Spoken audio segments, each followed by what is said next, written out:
name is Ryan Cam here with my brief, spoiler-free thoughts on Kingdom of the Planet of the Apes. This was directed by Wes Ball, the man behind the Maze Runner series of films, and it starred Owen Teague, Kevin Durand, and Freya Allan, amongst others.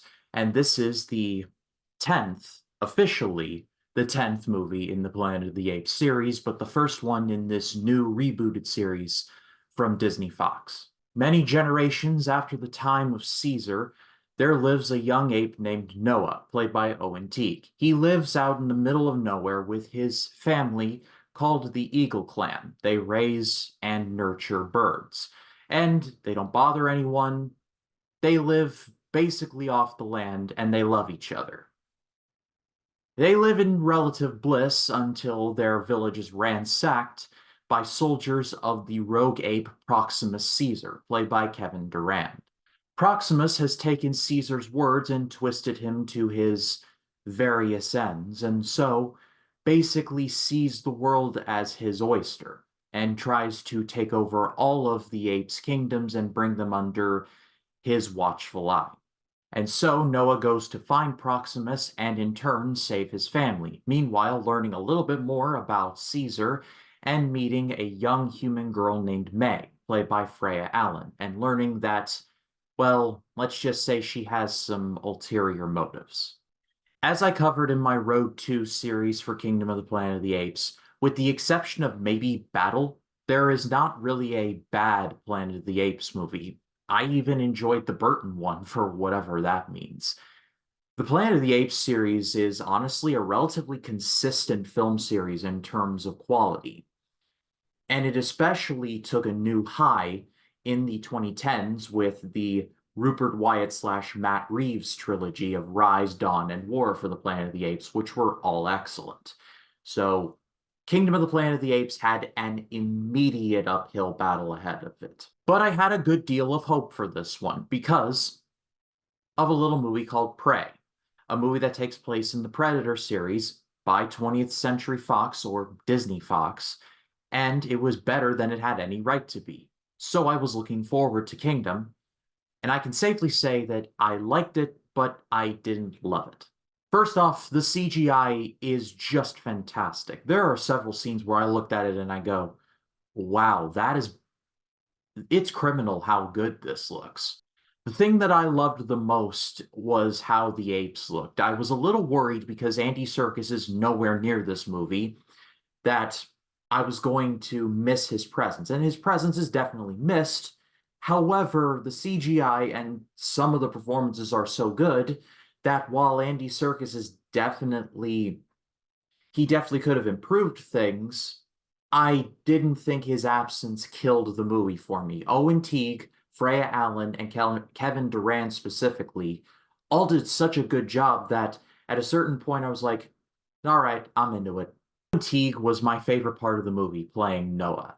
I really liked his character arc. From the very first scene we see of him going through this initiation ritual to where he ends up at the end of the movie, it is genuinely a very satisfying arc, and I'm looking forward to hopefully seeing where they go with him. I hope that they continue on with this character, making him the next Caesar or the next Cornelius of sorts.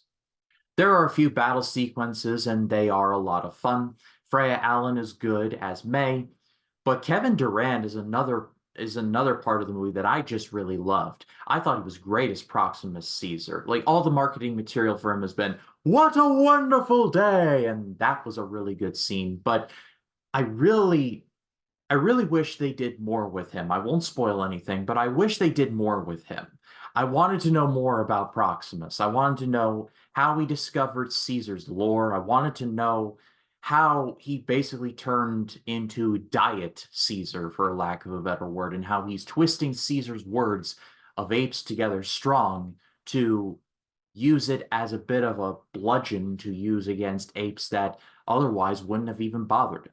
This movie is 2 hours and 25 minutes long, and I have complained about run times for modern movies in the past, and the pacing definitely is one of the big problems with the movie. For about the first 30 minutes, it was going really well, and then at like the 35-minute mark, the pacing hits a brick wall, specifically when Noah meets an ape named Raka.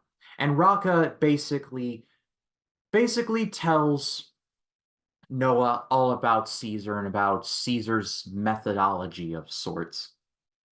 And this isn't the worst per se, but I was just sitting there the entire time thinking to myself, you know, Noah, your family has just been kidnapped by Proximus Caesar and his goons, and you're sitting here listening to this orangutan saying Caesar was a wonderful ape and he believed in humans. If I were Noah, I would be out of there like yesterday. On paper, I get why Raqqa exists to connect the War, Dawn, and Rise of the Planet of the Apes side of things with Kingdom so that there's a bridge. I understand why Raqqa exists. I feel like this could have been done a little more efficiently, I guess. It hits a brick wall, like I said, about 30 to 35 minutes in. It's there that Raqqa comes into the picture. Then we meet May. And May is another character that I thought was very interesting. But I wanted to know more about her. And I feel like Raqqa was just there to waste time, sort of, kinda, like bogging down everything with, let me tell you about the benevolent Caesar, when if you, like me, have seen Rise, Dawn, and War for the Planet of the Apes, you know all about Caesar. So what is even the point of this? Other than being like, hey, these two universes are interconnected. But at the same time, there is an opening text narration at the beginning of the movie that says, many generations ago, there was an ape named Caesar. He was noble and benevolent, and now he is no longer with us. That's all you need to know. And if your movie is good, then throughout this movie and the remaining movies, you'll be able to fill in the gaps from there. I don't know. It just felt contrived a bit. Also, there was a sense of this movie kind of holding back a little bit. It feels like it gives off the energy of we need to draw people back for the next of the Apes movie, whether it's called like Nation of the Planet of the Apes or something of that nature. And I feel like, weirdly, for a 2 hour and 25-minute movie, I feel like there's some time wasting here, like characters like Raqqa and William H. Macy's character that could have been phantom edited out and the movie would have been fine. I don't know. I feel like this movie could have been way more efficient. But there is enough good stuff here that I am going to give this a good rating. A high good rating. Not a great rating, but a high good rating. This is still a very enjoyable movie. The movie is doing pretty well at the box office, so I sincerely hope that we are getting a sequel to this, because the movie leaves off basically saying that there needs to be a sequel for this, because how it leaves off with specifically Noah and May, it's going to be very interesting to see what spins off from this. But I pass it off to all of you. What did you think of Kingdom of the Planet of the Apes? Let me know in the comments. I'd love to read what you have to say. And I will be doing my first ranking video in a while of all 10 Planet of the Apes movies from worst to best. But my name is Ryan Cam, and I'll see you in the next one.